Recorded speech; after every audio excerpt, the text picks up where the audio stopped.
तो hello everyone, उम्मीद है आप सभी अच्छे होंगे। मैं हूं Arpit from favourite free learning platform, जहां पे आप सब पढ़ सकते हो physics, chemistry, maths, biology absolutely for free at learnohub.com।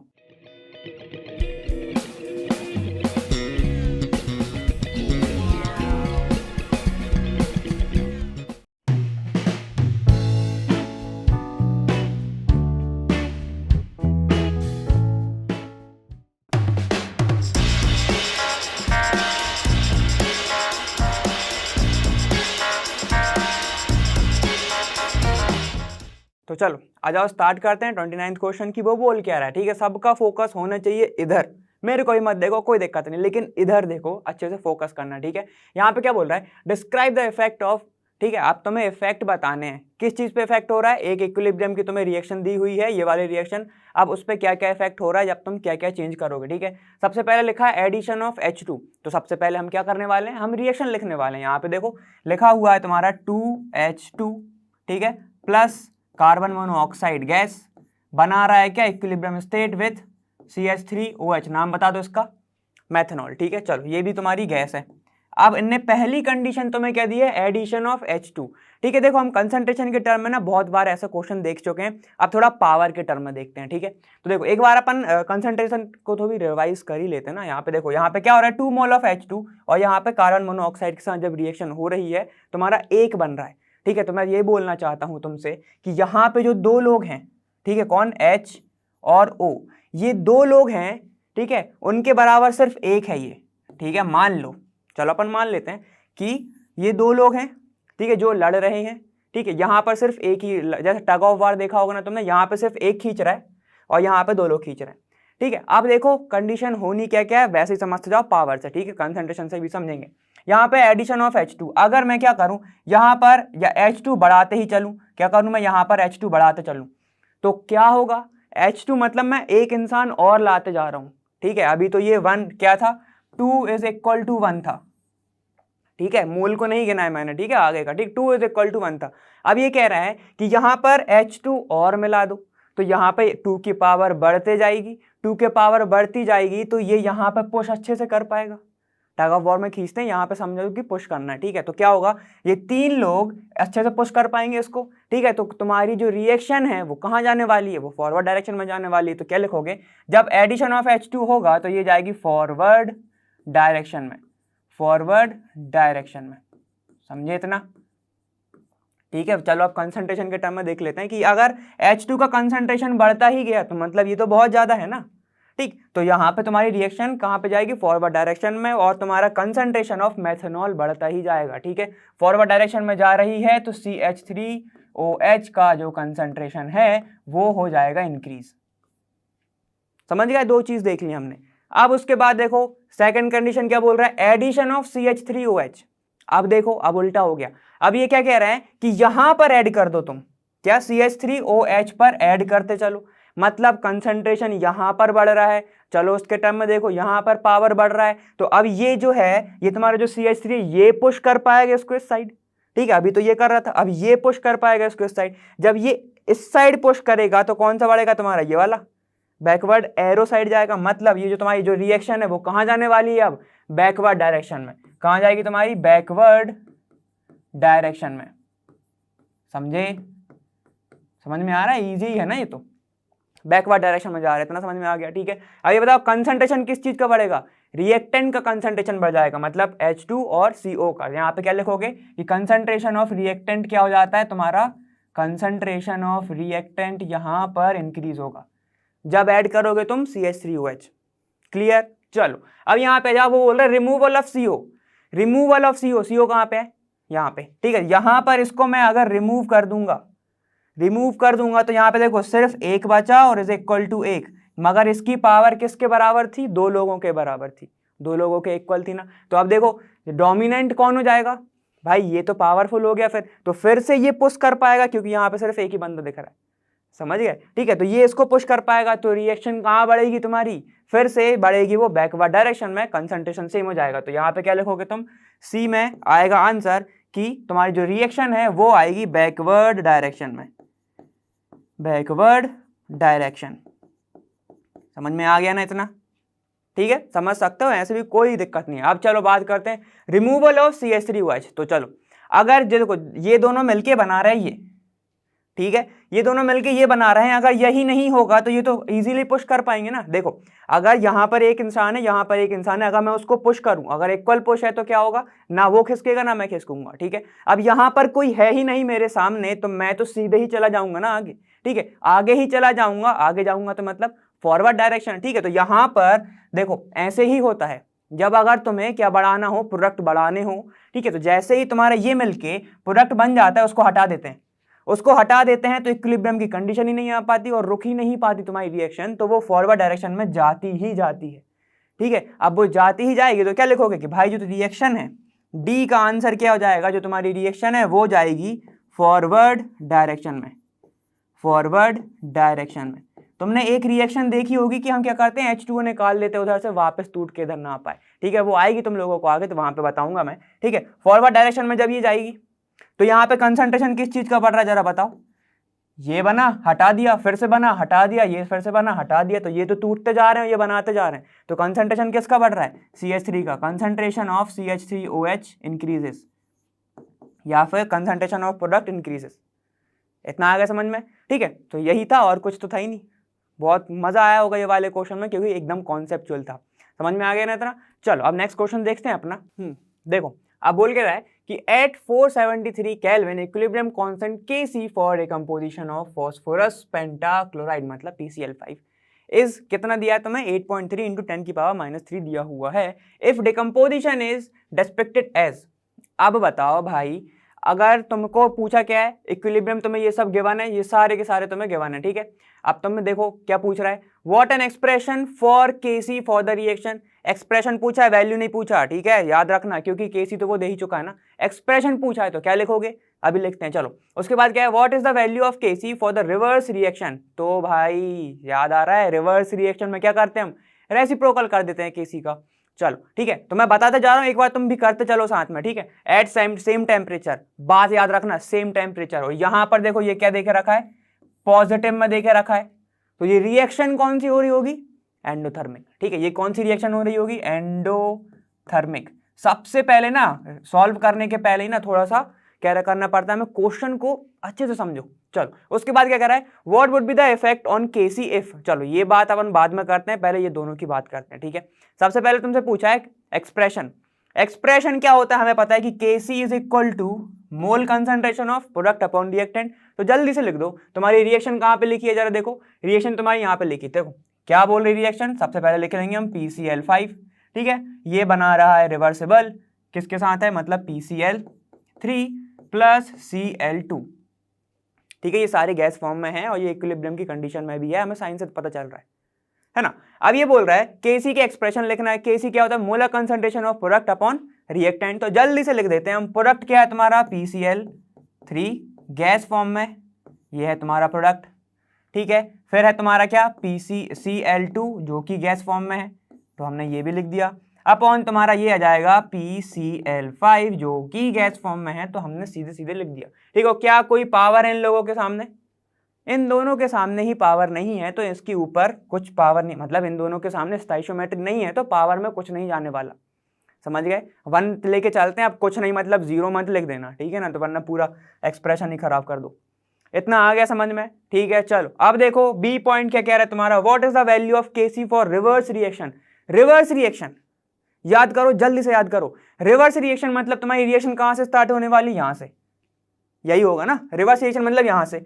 तो देखो फिर प्रोडक्ट क्या हो जाएगा तुम्हारा ये, ठीक है, और रिएक्टेंट क्या हो जाएंगे तुम्हारे ये, तो मैं उसको उल्टा लिख सकता हूं PCl5 upon PCl3 upon PCl2।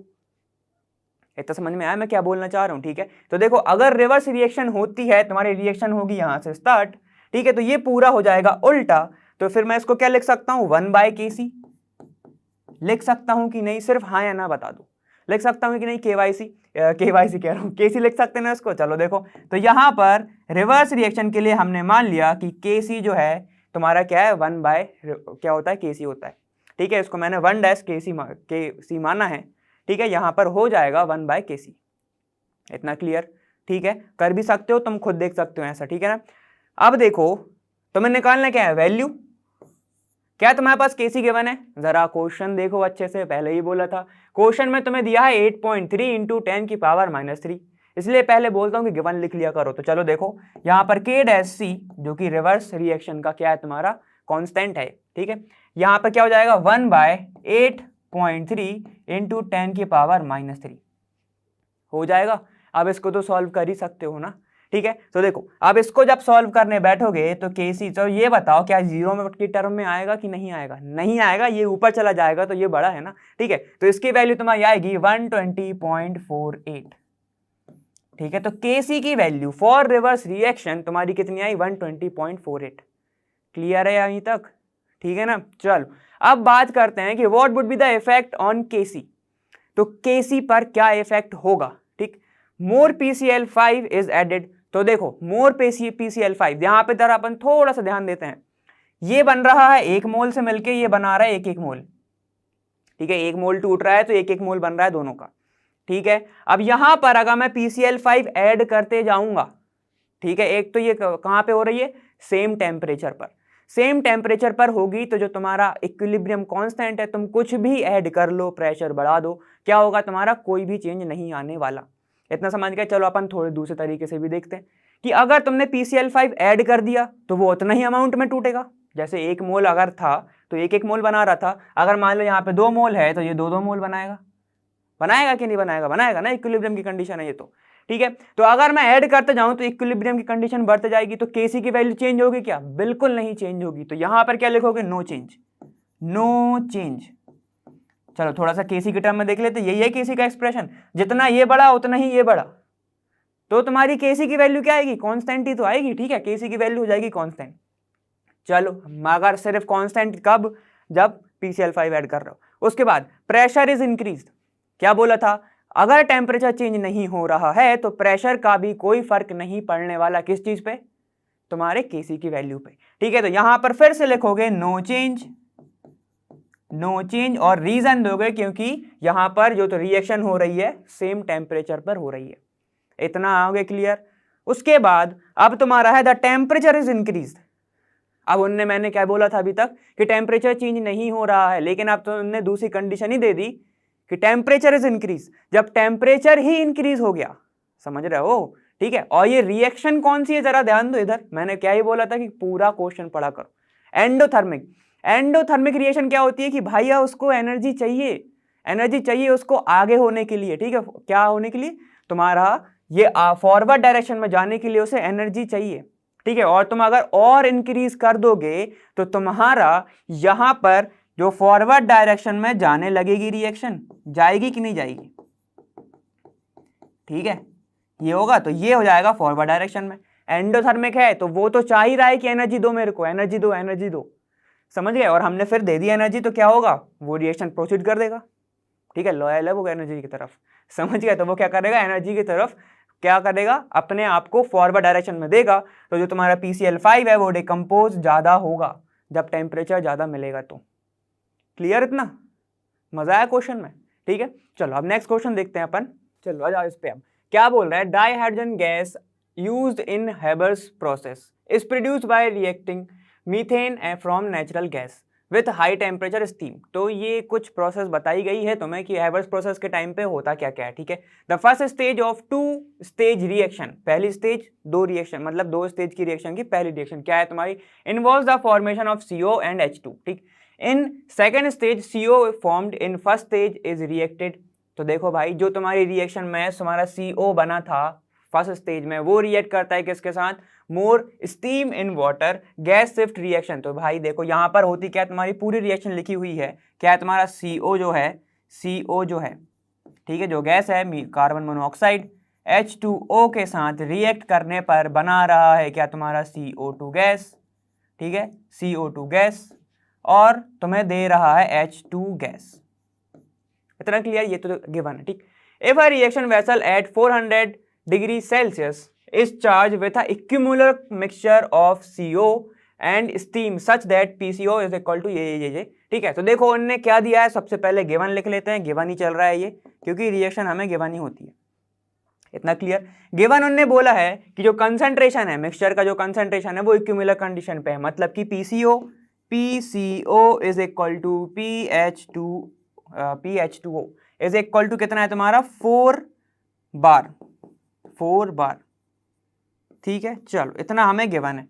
उसके बाद क्या है, what will be the partial pressure of H2 at equilibrium, ठीक है, जहां पर Kp की वैल्यू तुम्हारे पास गिवन है। तो जल्दी से, ये बहुत इजी क्वेश्चन है, बस थोड़ा बड़ा क्वेश्चन है तो समझा देता हूं कि क्या है। कि देखो ये सब रिएक्शन हो रही है, ठीक है, एक वेसल में हो रही है, उसको चार्ज कर दिया है 400 डिग्री सेल्सियस पर, ठीक है। अब वहां पर तुम्हारा इक्यूमुलर कंसंट्रेशन है किसका, देखो इक्विमेशन मिक्सचर है किसका, कार्बन मोनोऑक्साइड और तुम्हारी स्टीम का, मतलब वाटर का, ठीक है। तो कितना है तुम्हारा 4 बार, ठीक। What will be the partial pressure of H2 at equilibrium, तो पार्शियल प्रेशर इक्विलिब्रियम पे कितना होगा H2 का। तो जल्दी से आ जाओ क्योंकि ये पूरा सिमिलर ही क्वेश्चन है, कोई चेंज नहीं है यहाँ पे। देखो इस इनिशियल टाइम पे, यही बात करते हैं हम, इनिशियल टाइम पे तुम्हारा कंसंट्रेशन कितना है, यहां पर है तुम्हारा 4, ये 4 है, और फिर जब तो इनिशियल टाइम है तो ये सब चीजें तो बनी ही नहीं होंगी, तो ये कितना हो जाएगा 0 और 0, क्लियर है। चलो उसके बाद बात करते हैं अपन इक्विलिब्रियम के टाइम पे। इक्विलिब्रियम के टाइम पे मतलब कुछ टाइम के बाद हमें पता है कि ये जो CO है ये कुछ तो प्रेशर एक्सर्ट करेगा, ठीक है, मतलब कि यहाँ पे यह क्या होगा, कुछ प्रेशर बना इसका, ठीक है, जितना भी प्रेशर इनके लिए बना होगा तो वो माइनस हो जाएगा, तो फिर इसका प्रेशर जो बचा हुआ है वो आ जाएगा कि नहीं जाएगा। चलो तो सेम इसके साथ होगा 4 - P, ठीक है। तो देखो कितना प्रेशर बना, P और ये P, क्लियर है ना, समझ में आ गया ना। तो ना देखो अगर इनका 10 था, ठीक है, अगर इनका 10 था, ठीक है, तो इनका कितना है, मान लो 5 है, इनका 10 है, इनका मान लो 5 हुआ, मतलब 5 बना इक्विलिब्रियम कंडीशन पे, तो कितना कम हो गया, 5 ही तो हो गया कन्वर्ट, समझ गए। वैसे ही लिखा है कि अगर 4 है, अगर इनका P जो प्रेशर क्या हो गया, रिड्यूस हो गया है, तो कितना रिड्यूस हुआ, P और P जो हुआ, क्लियर है। चलो अब यहां पर हमें निकालना क्या है, इक्विमुलर कंसंट्रेशन ऑफ H2, मतलब तुम्हें पार्शियल प्रेशर निकालना है H2 का, मतलब तुम्हें ये चाहिए है P की वैल्यू, है ना। P की वैल्यू हम इजीली निकाल सकते हैं, कैसे निकाल सकते हैं, देखो हमें पता है कि Kp इज इक्वल टू क्या होता है, partial pressure of product upon reactant. तो चलो प्रोडक्ट क्या है तुम्हारा, कंसंट्रेशन, सीधे लिख लेते हैं, चलो CO2 गैस, ठीक है, यहां पर H2 गैस, ठीक है, अपॉन तुम्हारे रिएक्टेंट कौन है जरा देखो, CO कार्बन मोनोऑक्साइड और तुम्हारा H2O जो कि गैस फॉर्म में है, मतलब स्टीम है जो, क्लियर है इतना, ठीक है। हमारे पास गिवन क्या क्या है जरा जल्दी से बताओ। Kp की वैल्यू हमारे पास गिवन है कहीं ना कहीं, तो ये देखो क्या क्या है हमारे पास, ये है 10.1 इज इक्वल टू, ये कितना हो जाएगा, CO2 और H2O का प्रेशर कितना हमने सपोज किया है P, तो ये कितना हो जाएगा, P² हो जाएगा, इनटू है ना, ठीक है। और ये कितना है 4 - P, ये है 4 - P, तो ये देखो दोनों के सेम है तो मैं इनटू करूंगा तो क्या हो जाएगा 4 - P होल स्क्वायर, हो जाएगा कि नहीं, यहां वैल्यू पुट करके देखो यही मिलेगा।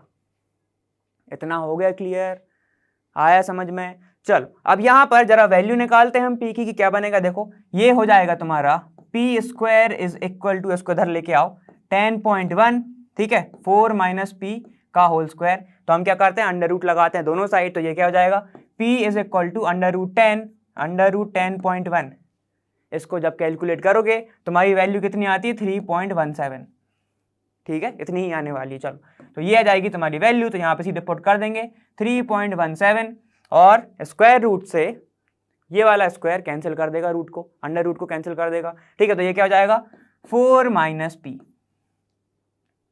क्लियर है। अब यहां से तुम P की वैल्यू निकाल सकते हो कि नहीं निकाल सकते हो, बिल्कुल निकाल सकते हो, ठीक है। तो ये कितना हो जाएगा तुम्हारा, P इज इक्वल टू हो जाएगा 3.04, इतना ही आने वाला, ठीक है, ये हो जाएगा तुम्हारा 3.04, क्लियर आ गया तुम्हारा ये वाला। तो ये वाला तुम मतलब कि तुम्हारा इक्विलिब्रियम प्रेशर, ठीक है, इक्विलिब्रियम के टाइम पे पार्शियल प्रेशर ऑफ H2 कितना है तुम्हारा 3.04, ठीक है। यूनिट कौन सी होगी जरा बताओ, यूनिट क्या होगी इसकी, देखो ये किस में दिया है, बार में, तो होगी क्या, वो भी तुम्हारी रिएक्शन, तुम्हारी यूनिट होगी बार, प्रेशर की यूनिट यहाँ पे कितनी होगी, बार, क्लियर है, मजा आए वाले में। चलो अब नेक्स्ट क्वेश्चन पे चलते हैं जल्दी से। अब तुम्हारा है predict which of the following reaction will have appreciable concentration of reactant and product, तो इनमें से किसका कंसंट्रेशन एप्रिसिएबल होगा, मतलब कि थोड़ा इक्वल ही हो, एक दूसरे के बराबर होगा, वो बताना है, ठीक है। तो चलो यहाँ पर हमें दी हुई है और हमारे पास केसी की वैल्यू है, तो सिंपल सी बात है, अगर तुमने वन शॉट वीडियो देखा है या फिर तुम एनसीईआरटी सॉल्यूशन अगर सॉल्व करते आए हो तो तुम्हें जरूर मिला होगा कि केसी अगर ज्यादा होता है तो क्या होता है और किससे ज्यादा होता है, वो चलो अपन डिस्कस करते हैं। कि अगर तुम्हारी केसी की जो वैल्यू है वो ज्यादा है 10 की पावर 3 से, याद आ रहा है कि नहीं आ रहा है, याद आना चाहिए, ठीक है। और अगर जो तुम्हारा केसी है उसकी जो वैल्यू है वो किससे कम है, 10 की पावर -3 से, ठीक है। और अगर जो तुम्हारा केसी की वैल्यू है वो रेंज में है 10 की पावर -3 टू 10 की पावर 3 से, तो क्या होगा ये सब देखते हैं, ठीक है। तो अगर 10 तुम्हारा जो केसी है इसकी वैल्यू ज्यादा है 10 की पावर 3 से, तो हम ये मानते हैं कि जो तुम्हारा क्या, जो तुम्हारा प्रोडक्ट है, जो तुम्हारा क्या है प्रोडक्ट है, प्रोडक्ट डोमिनेट कर रहा है, डोमिनेटिंग है यहाँ पे, प्रोडक्ट इज डोमिनेटिंग। और किसको डोमिनेट कर रहा होगा, ये कर रहा होगा रिएक्टेंट को, रिएक्टेंट को, ठीक है। तो यहां पर तुम्हारा प्रोडक्ट ज्यादा बनेगा, प्रोडक्ट का जो कंसंट्रेशन है यहां पर क्या होगा, ज्यादा होगा, ठीक है। चलो वहीं पे इसका उल्टा कर दो अब कि भाई यहां पर रिएक्टेंट जो है, रिएक्टेंट डोमिनेट कर रहा होगा, डोमिनेट्स, किसको डोमिनेट कर रहा होगा भाई, प्रोडक्ट को, ठीक है। तो यहां पर प्रोडक्ट नहीं बन पाएगा और जब नहीं बन पाएगा तो क्या होगा, यहां पर कंसंट्रेशन ऑफ रिएक्टेंट बढ़ जाएगा, कंसंट्रेशन ऑफ रिएक्टेंट ज्यादा होगा, समझ गए। मतलब वो फॉरवर्ड डायरेक्शन में जा ही नहीं पा रही है, वो बैकवर्ड डायरेक्शन में आ रही है। अगर तुम्हारा 10 की पावर -3 और 10 की पावर 3 की रेंज में है तो जो तुम्हारा कंसंट्रेशन है वो एप्रिशिएबली कंसंट्रेशन है, समझ गए, एप्रिशिएबल कंसंट्रेशन वो है। इतना क्लियर हो गया। चलो अब अगर मान लो कि बहुत ही ज्यादा छोटा है, ठीक है, अगर केसी बहुत ही ज्यादा छोटा है तो तुम्हारी जो रिएक्शन है ना वो हो ही नहीं पाएगी ऑलमोस्ट, ठीक है। और अगर तुम्हारा केसी है वो बहुत ही ज्यादा है 10 की पावर 3 से, तो तुम्हारी जो रिएक्शन है वो इतनी तेजी से होगी कि वो प्रोडक्ट बना के ही छोड़ेगी, समझ गए, बहुत जल्दी से हो जाती तुम्हारी रिएक्शन। चलो ये बात हमने देख लिया। अब हमारे पास केसी की वैल्यू थी इसलिए हमने डिस्कस किया। अब आ जाते हैं क्वेश्चन पे। क्वेश्चन क्या कह रहा है कि केसी है तुम्हारा किसके लिए, इसके लिए 5 × 10 की पावर -39, किस रेंज में गिर रहा है, केसी की जो वैल्यू है किससे कम है, बहुत कम है 10 की पावर -3 से, तो डोमिनेट कौन करेगा, तुम्हारा रिएक्टेंट। तो यहां पर तुम्हारा रिएक्टेंट जो है क्या करेगा, रिएक्टेंट डोमिनेट करेगा, ठीक है, यहां पर डोमिनेट करेगा। मतलब जो तुम्हारा रिएक्टेंट है ये Cl2 ज्यादा बनेगा, 2Cl कम बनेगा, कहां आएगी, बैकवर्ड डायरेक्शन में। इतना क्लियर। चलो उसके बाद अब क्या है तुम्हारा, Cl2 बना प्लस NO रिएक्ट कर रहा है, तुम्हारा बन रहा है NOCl, और Kc की वैल्यू तुम्हें कितनी दी है, 3.7 × 10 की पावर 8। जरा देखो इसको, पावर क्या है, पॉजिटिव में, पॉजिटिव मतलब कौन सा वाला रिलेशन तुम देखोगे अब, 10 की पावर 3 वाला।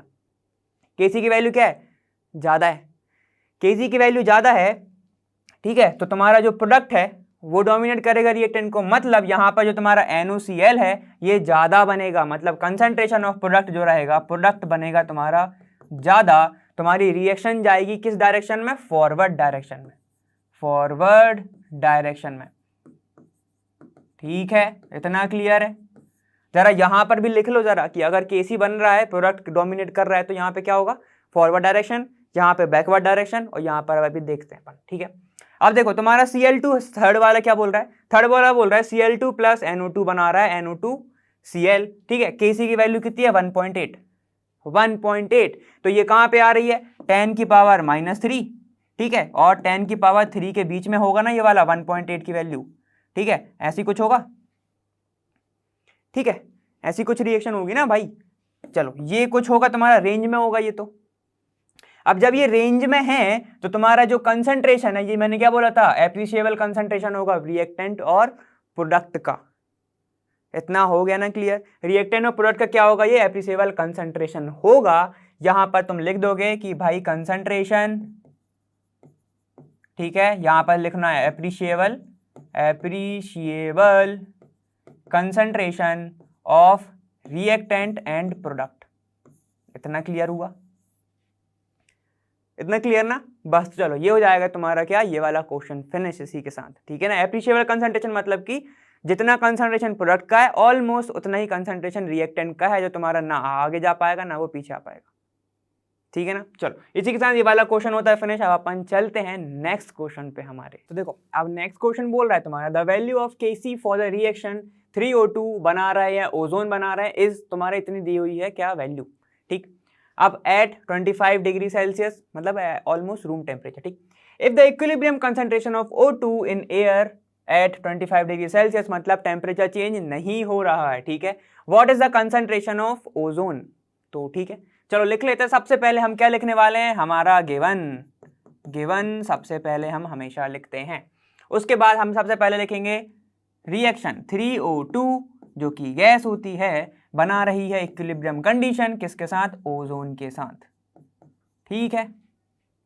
क्लियर है इतना। चलो अब इस तुम्हारा ये क्या दिया है, तुम्हारा Kc गिवन है तो Kc की भी वैल्यू लिख लो जरा।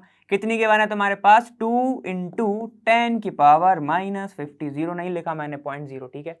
अब ये भी लिख लेते हैं कि एट ये सब चीजें चल रही है 25 डिग्री सेल्सियस पर, मैंने इधर लिखा है तुम इधर लिखना, ठीक।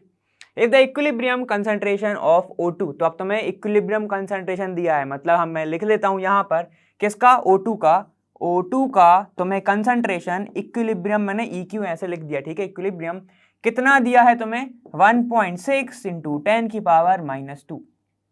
चलो what is the concentration of O3, तो O3 का कंसंट्रेशन कितना होगा हमें ये बताना है।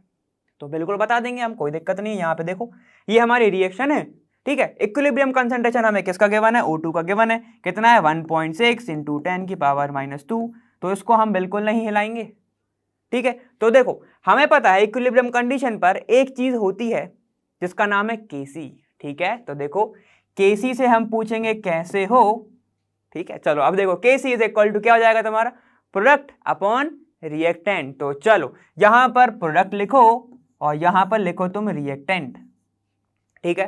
प्रोडक्ट क्या है तुम्हारा, ओजोन बन रहा है तो O3 लिख दिया, लेकिन इसके सामने 2 है तो उसको सामने को ऊपर पहुंचाना पड़ेगा, तो हमने पहुंचा दिया।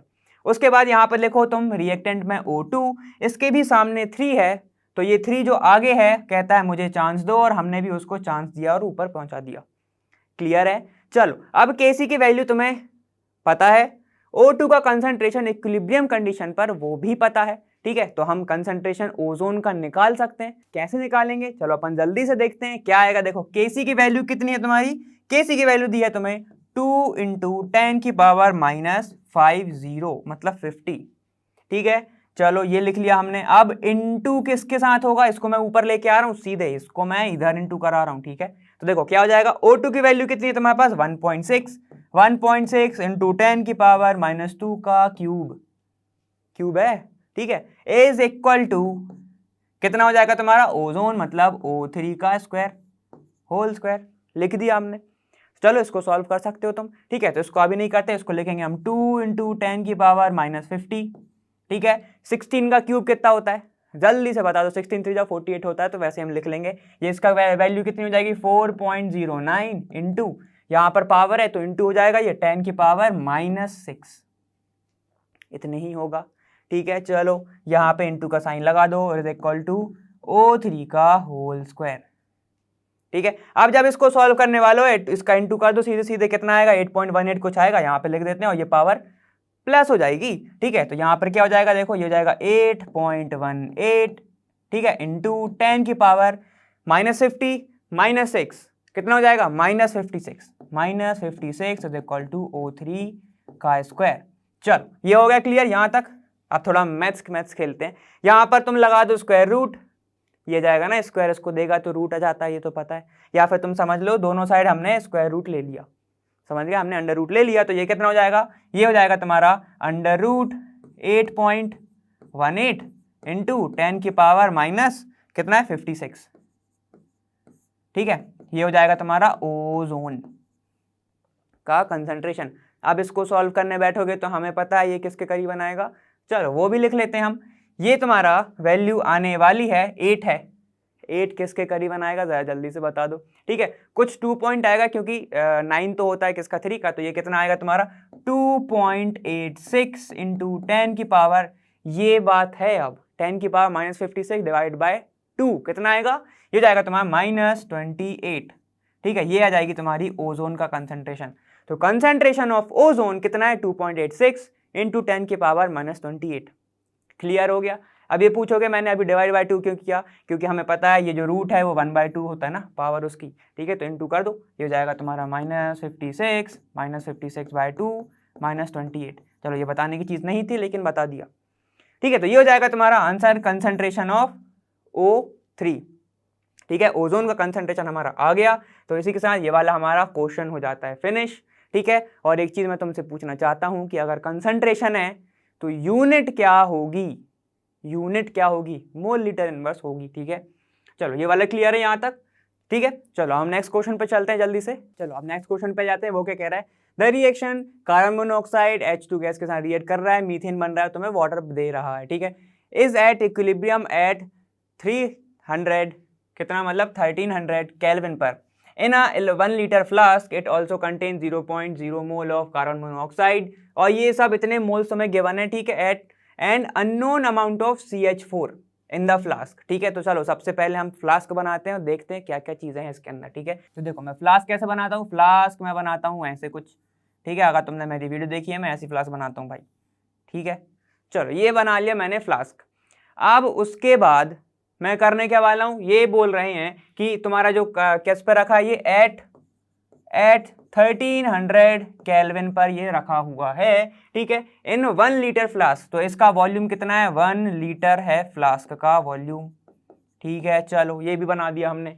उसके बाद इट ऑल्सो कंटेन, अब इसके अंदर है क्या क्या चीज है, देखो इसके अंदर क्या क्या है, 0.3 मोल किसका है, तुम्हारा कार्बन मोनोऑक्साइड का, 0 नहीं लिखा, ठीक है। यहां पर और क्या क्या है तुम्हारा, 0.1 मोल किसका है, तुम्हारा H2 का, ठीक है। प्लस और भी चीजें हैं, रुको जरा, 0.02 मोल है किसका, H2O का, ठीक है। और कुछ अमाउंट CH4 का है, तो हम लिख लेते हैं कि X अमाउंट है किसका, CH4 का, X मोल प्रेजेंट है CH4 का। तो इसको मैंने ब्रैकेट बना दिया क्योंकि हमें ये निकालना है, ठीक है।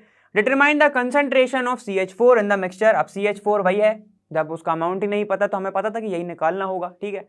अब the equilibrium constant Kc for reaction at given temperature is कितना है तुम्हारा, देखो एट गिवन टेम्परेचर मतलब इसी टेम्परेचर पर, तो यहाँ टेम्परेचर चेंज नहीं हो रहा है, तो ये कितना हो जाएगा 3.90। तो यहाँ पर Kc की वैल्यू तुम्हारे पास है कितनी है, 3.90। तो बिना कुछ टाइम वेस्ट करे जल्दी से रिएक्शन लिखो और आंसर निकाल के बताओ, क्योंकि सब तो गिवन है, सिर्फ CH4 निकालना है। तो जल्दी से देख लेते हैं हम इसको कि रिएक्शन क्या कह रही तुम्हारी, कार्बन मोनोऑक्साइड, ठीक है, रिएक्ट कर रहा है 3 मोल किसके हैं, हाइड्रोजन के, ठीक है। तो मोल पे ध्यान देना, जो मैंने अभी बोला है, ये हो जाएगा CH4 जो कि गैस फॉर्म में प्रेजेंट है, प्लस तुम्हारा वाटर जो कि गैस फॉर्म में प्रेजेंट है, ठीक है। ये भी गैस फॉर्म में प्रेजेंट है और ये भी गैस फॉर्म में प्रेजेंट है, क्लियर है। चलो अब ये क्या बोल रहा है, एक इक्विलिब्रियम की कंडीशन पर, मतलब तुम्हें कंसंट्रेशन कहाँ का दिया हुआ है, इक्विलिब्रियम का कंडीशन कंसंट्रेशन दिया हुआ है ना। तो देखो क्या क्या दिया तुम्हें, ये सब तुम्हारे पास गिवन है। तो जल्दी से यहाँ पे देखो Kc इज इक्वल टू क्या हो जाएगा, concentration, molar concentration of product upon reactant. तो जल्दी से लिखो यहाँ पे, ये हो जाएगा CH4, हमने क्या एज्यूम किया था, CH4 is equal to X है। H2O का कितना है जरा देखो, 0.02 मोल है अपॉन, ठीक है। और जरा गौर करो यहाँ पे H2O तो सिर्फ 0.02 है, ठीक है। अब उसके बाद देखते हैं हम CO का कितना है जरा देखते हैं हम, 0.3, ये दिखा है, ठीक है। यहीं पर हम बात करते हैं 0.1 है किसका, तुम्हारा H2 का, ये है H2, और ये देखो इसके सामने 3 है तो ये जाएगा पावर में, तो H2 है पावर में, क्लियर है, ठीक है। Kc की वैल्यू कितनी दी है, 3.90, तो बस रख दो यहाँ पे 3.90 इंटू 0.3, ठीक है, इंटू 0.1 का whole cube is equal to हो जाएगा X 0.02। इतना हुआ क्लियर, इतना हुआ क्लियर अभी तक, ठीक है ना। चलो ये हो गया तुम्हें क्लियर। अब हमें निकालना है सिर्फ वैल्यू, जल्दी से निकाल लेते हैं। यहाँ पे जब वैल्यू निकालोगे तो तुम्हारा आएगा क्या, ठीक है, इसको जब तुम पूरा कैलकुलेट करोगे तो 0.001 हो जाएगा, क्यूब है ना, ठीक है। देखो ये हो जाएगा तुम्हारा, जब इसको कैलकुलेट करने वाले हो 0.00117 ऐसा कुछ आएगा, ठीक है, इज इक्वल टू तुम्हारा 0.02x ठीक है। अब यहाँ से x की वैल्यू निकालोगे तो हो जाएगा 0.00117 डिवाइडेड बाय 0.02। ठीक है, मैंने कैलकुलेटर के हिसाब से बताया, वरना मैं इसको भी लिख सकता 1.1 इंटू 10 की पावर -3। ठीक है, जैसे तुम कैलकुलेट करोगे, मुझे उम्मीद है कि तुम कर रहे होगे, तुम्हारी वैल्यू इतनी आनी चाहिए। ठीक है, इतनी है, यहाँ पे थोड़ा सा चेंज भी आ सकता है, कोई दिक्कत नहीं उसमें, लेकिन तुम जब इसको कैलकुलेट करोगे, ठीक है, और ऐसे कैलकुलेट करा है तो अप्रॉक्स तुम्हारा जो आंसर आएगा वो मैं बताने वाला हूँ। यहाँ पर जो तुम्हारा आंसर कितना आएगा, ये आएगा तुम्हारा 0.0585। इतनी आया क्या, आ गया क्या? चलो ठीक है, देखो जहां पे जब तुम कैलकुलेट करोगे x की वैल्यू, और जैसे तुम्हें एनसीईआरटी में दिया हुआ है ऐसा भी सही है, ऐसा दिया हुआ है तो उन्होंने क्या करा होगा, 5.85 लिखा होगा, क्योंकि डेसिमल ने 2 खिसका दिए तो 10 की पावर -2 हो जाएगा ये। समझ गए? तो कंसंट्रेशन कितना है, 5.85 इंटू 10 की पावर -2। ठीक है, अब बताओ कंसंट्रेशन की बात हो रही है तो ये किसमें होगा, मोलर, तो हमने लगा दिया मोलर, या फिर मोल पर लीटर लिख सकते हो, कोई दिक्कत नहीं उसमें। चलो इसी के साथ ये वाला क्वेश्चन फिनिश हो गया, समझ में आया है, ये बना लो, बाकी सब समझ में तो आ ही जाता है क्योंकि हमारे पास ये नहीं था ना। ठीक है, और तुम्हें अगर ये पता है, और अब तो उम्मीद कर रहा हूँ पता ही होगा, कब से पढ़ रहे हो। ठीक है, जल्दी से देखते हैं अपना नेक्स्ट क्वेश्चन। अब नेक्स्ट क्वेश्चन बोल रहा है, what is meant by conjugate acid base pair, find the conjugate acid base for the following species. तो अब कंजुगेट एसिड और बेस क्या होता है, तुम्हारे दिमाग में सबसे पहले ये आ रहा होगा ना। ठीक है, देखो जो भी H+ आयन देता है, ठीक है, जो दे रहा है वो एसिड, और जो गेन कर रहा है वो बेस। जैसे कि चलो बात करते हैं हम H2O की, सबसे अच्छा एग्जांपल हमारा H2O। अगर ये H+ आयन दे रहा है, ठीक है, तो ये हो जाएगा तुम्हारा एसिड।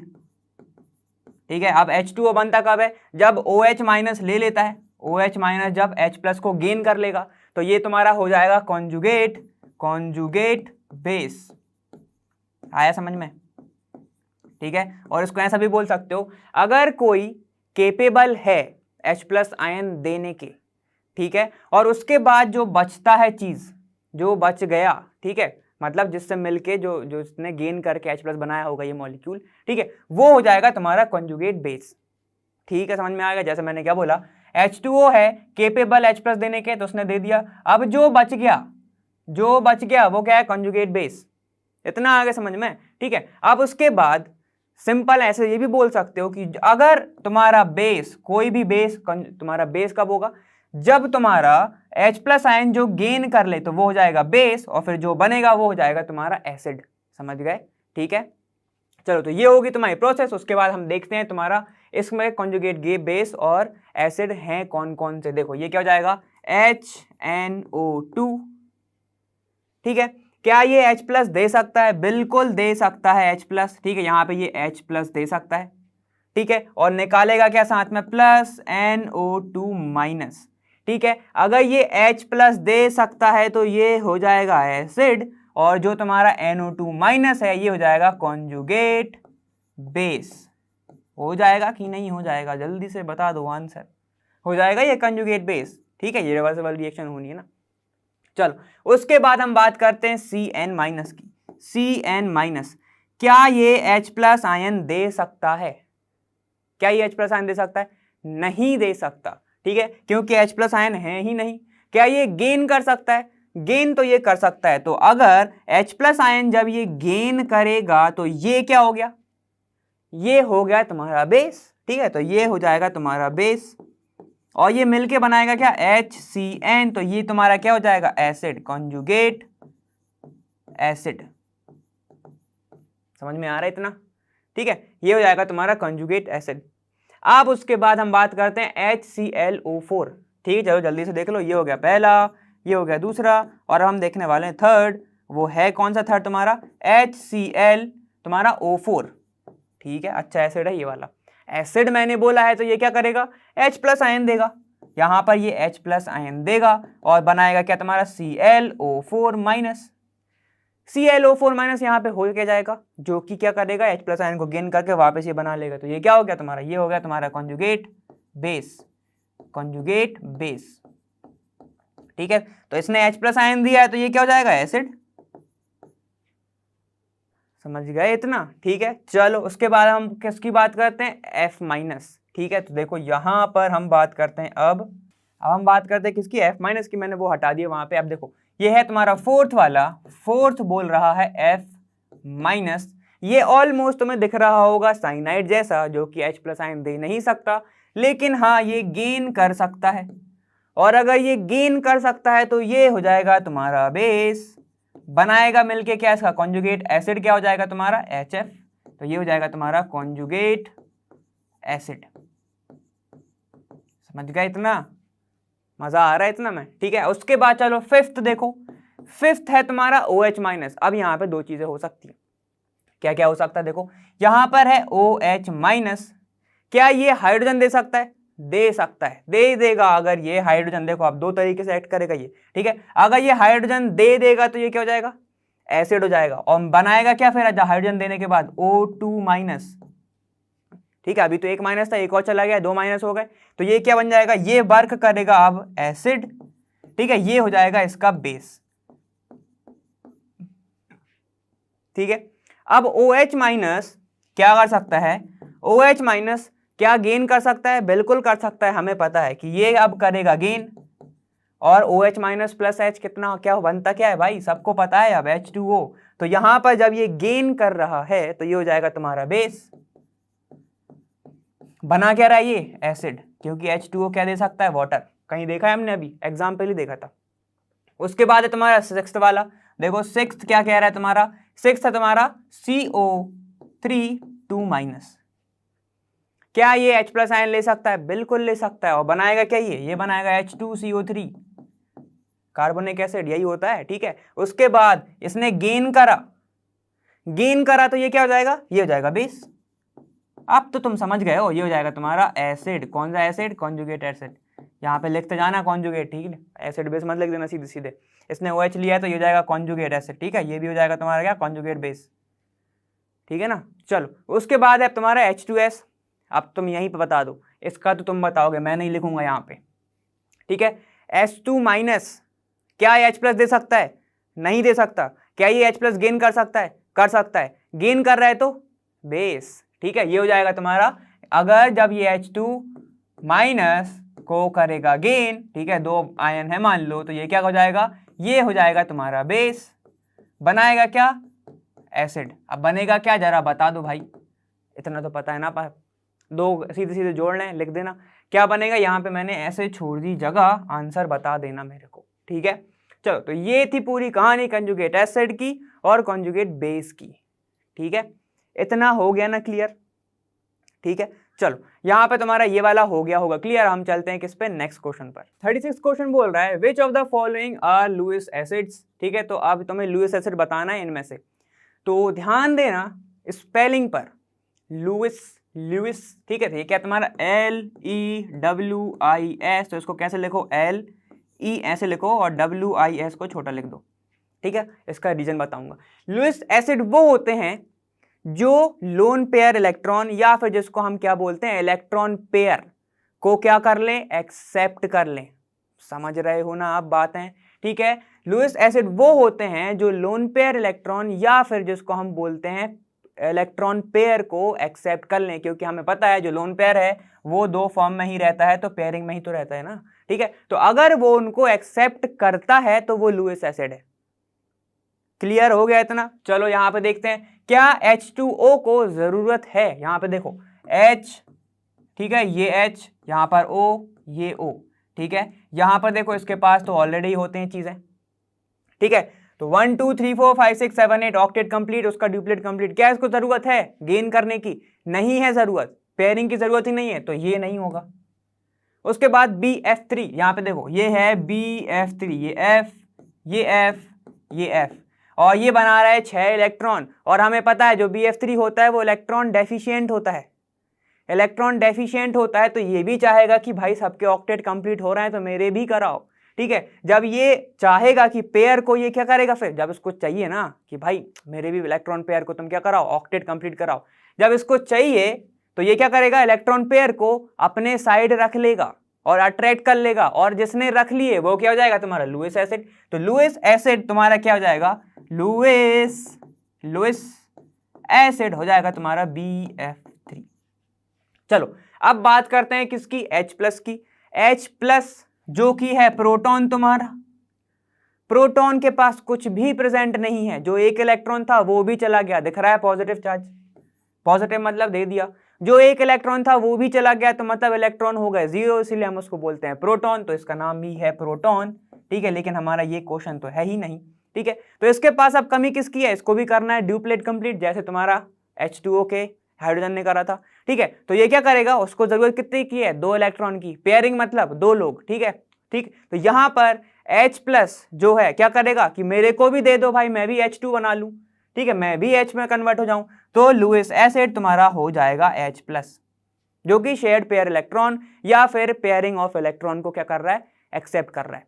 चलो यहां पर बात करते हैं NH4 की, तो इसका भी स्ट्रक्चर बना लो जरा, NH4, ठीक है। मैं ऐसे बना दूं क्या इसको, ठीक है, मैंने अभी ऐसे बना दिया, अब शेप अलग हो सकता है, शेप अलग ही होता है। चलो यहाँ पे S क्यूब पॉजिटिव चार्ज, अब देखो अगर नाइट्रोजन अभी भी बोलता है ना कि शेयर पेयर इलेक्ट्रॉन जो है मेरे को दे दो, तो एक बार बताओ तुम क्या बोलोगे इससे कि भाई कहाँ रखेगा, समझ रहे हो ना, यही बोलोगे ना, कहाँ रखेगा, 8 तो है इसके पास ऑलरेडी इलेक्ट्रॉन, देखो 2 2 2 2, एक बॉन्ड 2 इलेक्ट्रॉन से बनता है, ठीक है। तो क्या इसको जरूरत है, नहीं है जरूरत ना भाई, जगह ही नहीं है, कहाँ रखोगे तुम लेके आगे पे भी, ठीक है। तो ये 2 हो जाएंगे लुईस एसिड, ठीक है, ये 2 हो जाएंगे लुईस एसिड, और बाकी के ये दोनों नहीं होंगे। तुम्हें पता चल गया कि क्यों नहीं होंगे, अब जरूरत ही नहीं है तो क्यों रखोगे, समझ में आ गया। अब मैंने बोला था तुमसे इन दोनों को कैपिटल में लिखो, तो LE से तुम समझ लेना लोन पेयर इलेक्ट्रॉन, ठीक है, सिर्फ बता रहा हूं, लोन पेयर इलेक्ट्रॉन भी बस मत लिख के आना, ठीक है। Lone pair electron, lone pair से समझ में आ जाएगा कि जो तुम्हारे पेयर ऑफ इलेक्ट्रॉन को क्या करता है, गेन करता है या अट्रैक्ट करता है, उसको हम बोल देते हैं लुईस एसिड। क्या मैंने गलत बोला, नहीं ही बोला होगा मेरे ख्याल से, तो मैंने तो नहीं बोला, तुम बता दो, ठीक है। ऐसे याद करना कि लुईस से तुम LE को कैपिटल रखना, कॉपी में एग्जाम में नहीं, ठीक है। तो ये क्या हो जाएगा, लोन पेयर से तुम्हें दिमाग में आएगा चीजें कि भाई लोन पेयर भी होता है डबल डबल, मतलब उनने ही बोला था पेयर इलेक्ट्रॉन को जो गेन कर ले, अपने साइड अट्रैक्ट कर ले, तो लुईस एसिड, समझ गए, लुईस एसिड तुम्हारा ये हो जाएगा। इसी के साथ ये वाला क्वेश्चन फिनिश। 37th पे चलते हैं। अब तुम्हारा नेक्स्ट क्वेश्चन है, what will be the conjugate basis for Bronsted Lowry, मतलब एसिड जो ब्रोंसेड एसिड है उसका, ठीक है, HF H2SO4 HCO3 माइनस में। तो भैया एक चीज याद रखना, जो ब्रोंसेड लोरी थे मतलब तुम्हारे जो साइंटिस्ट थे, ठीक है, इन्होंने ही दिया था कंजुगेट एसिड और बेस की थ्योरी, ठीक है। कैसे याद रखोगे, ब्रोंसेड से याद रखना, ब्रो मतलब तुम्हारा भाई, भाई कौन थे तुम्हारे 2 लोग जो आपस में थोड़े थोड़े वाइब खाते हैं, मतलब वाइब मतलब कि उनकी जो वाइब है वो मैच होती है। तो कॉन्जुगेट एसिड और कॉन्जुगेट बेस का जो उनने दिया था, क्या दिया था, इन्हीं ने दिया था तुम्हारा थ्योरी, समझ गए इतना, ठीक। कैसे याद रखोगे, ब्रोमान से याद रख लेना या फिर ब्रो से याद रख लेना। चलो तो अब उनने तुमसे पूछा है कि कॉन्जुगेट बेस क्या होते हैं, कॉन्जुगेट बेसिस कौन कौन से हैं इनमें से, तो कैसे बताओगे। चलो इनमें से हम देखते हैं कि भैया HF है तुम्हारा, H2SO4 है, ठीक है, और HCO3 माइनस है। तो जल्दी से अब बता दो, जो मैंने इतने अच्छे से बताया है तुम्हें, पिछले ही क्वेश्चन में बताया है, ठीक है, उसकी भाई कंजुगेट एसिड होता क्या है, बेस क्या होता है, जल्दी से बता दो। जो H+ आयन देगा वो एसिड है, ठीक है, वो हो जाएगा तुम्हारा एसिड। तो क्या ये H+ आयन देगा, बिल्कुल देगा। क्या ये H+ आयन देगा, बिल्कुल देगा। क्या ये देगा, ये भी देगा। जब OH- दे सकता है तो ये क्यों नहीं, समझ गए।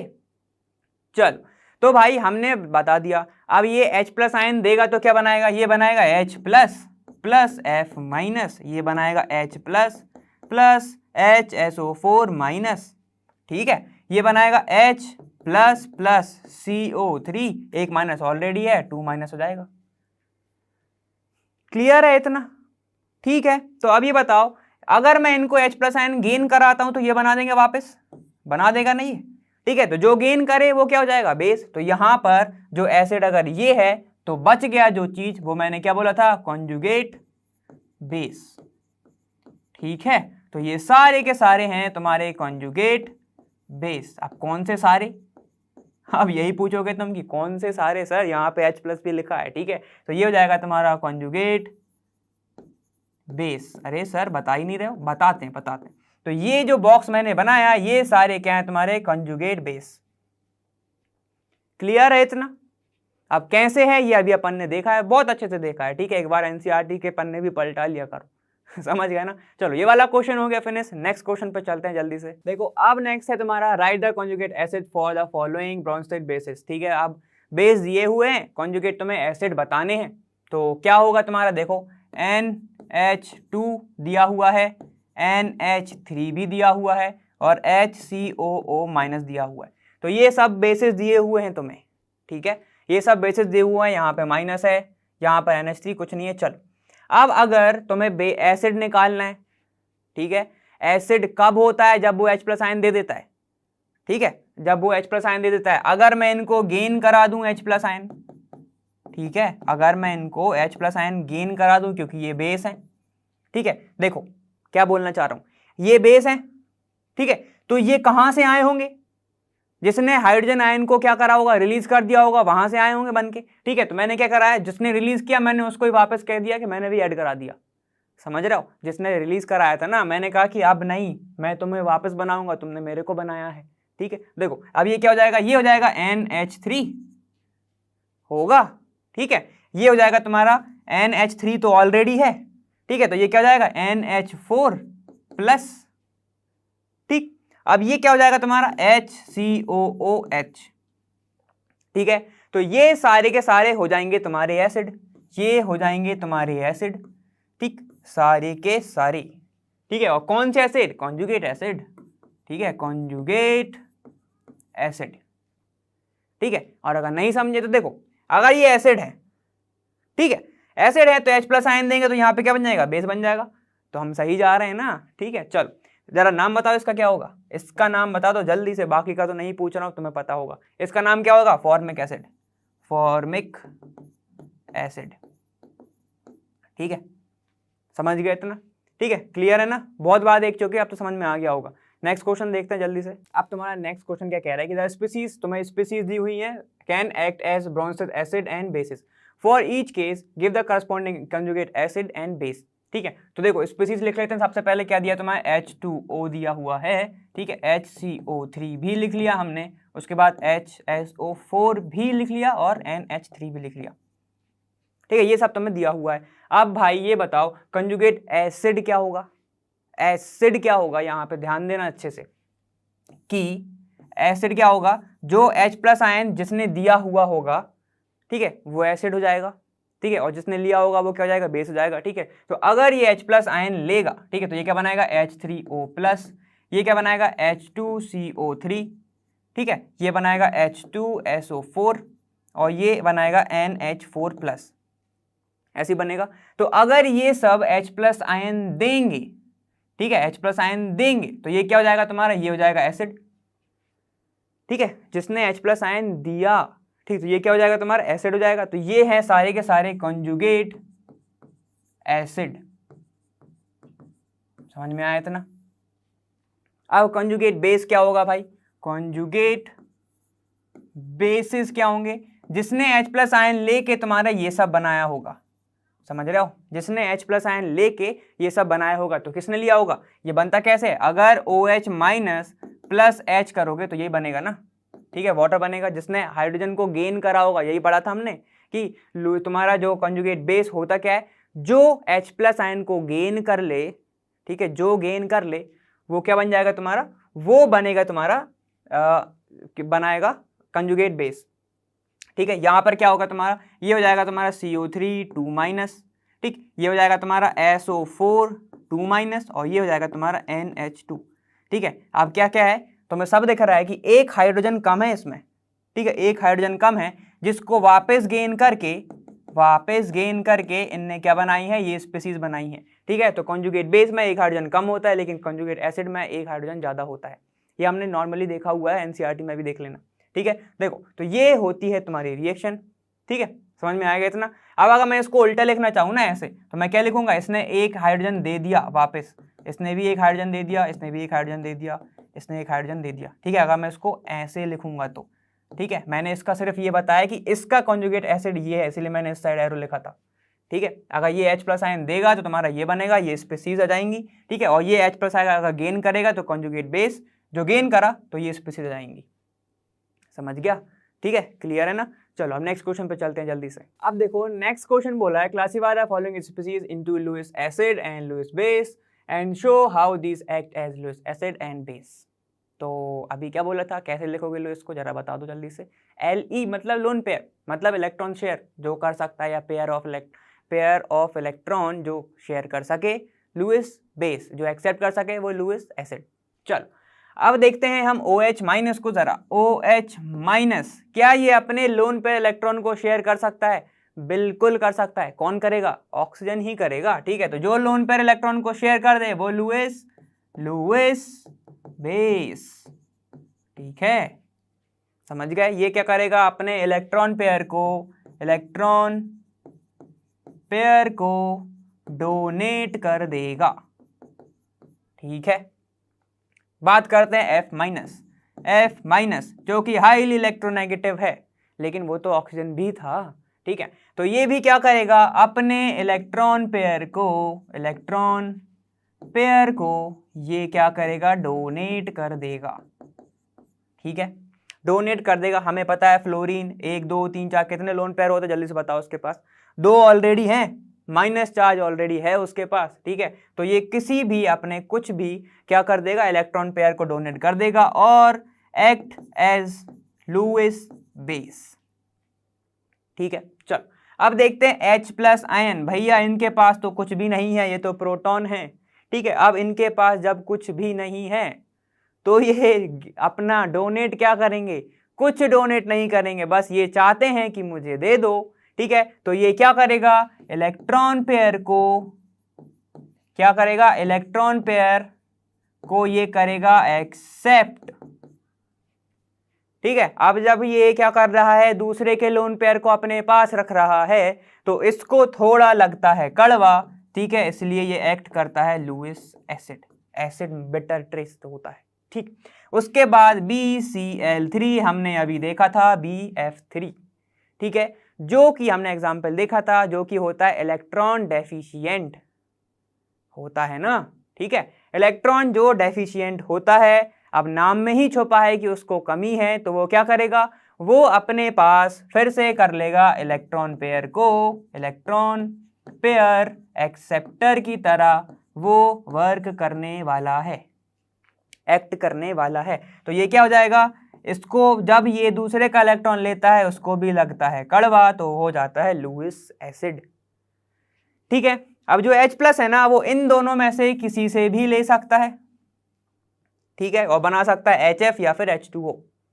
ठीक है, अगर ये ऑक्सीजन से लेगा, मतलब OH- से हाइड्रोक्सिल आयन से लेगा तो वाटर, और अगर F- से लेगा तो हाइड्रोजन फ्लोराइड, ये तो सबको पता है। अब जो BCl3 है वो किससे ले सकता है? वो अमोनिया से ले सकता है। ठीक है, क्या बना सकता है? देखो, अगर मैं ऐसे लिखूं इसको ClB, ये भी Cl और ये भी Cl, तो ये क्या करेगा? लोन पेयर ले लेगा NH3 से। ठीक है, ये बनाता है एडक्ट। चलो, ये होती है ऐसी कुछ रिएक्शन होती है, समझ गए। ये थोड़ा एडिशनल था, लेकिन एग्जाम्पल भी पता होने चाहिए ना भाई, कौन किससे ले सकता है। ठीक है, चलो, तो ये हो गया तुम्हारा आंसर। कौन है? Lewis acid, Lewis base. बहुत अच्छे से पढ़ा है, याद रखना। ब्रोमाइन से क्या याद रखोगे? कंजुगेट एसिड और बेस। अर्नियस से याद रख लेना, अरिनियस जो तुम्हारा है, एक और वर्ड छूट गया है। ठीक है, वो क्या है तुम्हारा? अर्हीनियस। ठीक है, तो इससे ए से याद रखना एक्वस। ठीक है, एक्वस में अगर कोई हाइड्रोजन दे रहा है तो वो एसिड, और OH दे रहा है तो वो बेस। चलो, ये तो अभी नहीं आया तुम्हें, तो इसमें ज़्यादा मत सॉल्व करो, लेकिन अगर हमने 2 चीज़ देख ली तो एक और चीज़ बता दी। ठीक, लुईस से हमें याद रखना है लोन पेयर। ठीक है, अर्नियस से हमें याद रखना है एक्वा सॉल्यूशन में, उसमें ही बात होती है। और अगर हमें ब्रोमैन से याद रखना है, मतलब ब्रोंस्टेड लोरी जो तुम्हारा थ्योरी दी थी जिसने, ठीक है, उससे हमें बात करना है, तो हम कंजुगेट एसिड या बेस को ही लेंगे। समझ गए इतना? चलो, ये क्लियर। चलो, यहाँ पे ये वाला हो जाता है फिनिश। अब हम देखते हैं नेक्स्ट हमारा क्या है। तो इसी कॉन्सेप्ट के साथ लुईस एसिड, बहुत सारे लुईस एसिड, बहुत सारे लुईस बेस, बहुत सारे कंजुगेट एसिड, कंजुगेट बेस के साथ हमारा ये वाला वीडियो हो जाता है फिनिश। ठीक है, मज़ा आया कि नहीं आया? ठीक है, बहुत मज़ा आया होगा। न्यूमेरिकल बहुत कम थे, हमारे कॉन्सेप्चुअल क्वेश्चंस काफ़ी ज़्यादा थे। ठीक है, कोई बात नहीं, हमारा अभी वाला चैप्टर अभी खत्म हुआ नहीं है, आगे तुम्हारे न्यूमेरिकल आने वाले हैं, तो प्रैक्टिस तो तुम्हारी बरकरार ही रहेगी। ठीक है, तो बस मेरे साथ प्रैक्टिस करते चलना, और मैं तुम्हें प्रैक्टिस करवाने मिलूंगा वहाँ। लर्नो हाँ फ्री है, पर बेस्ट है जहाँ।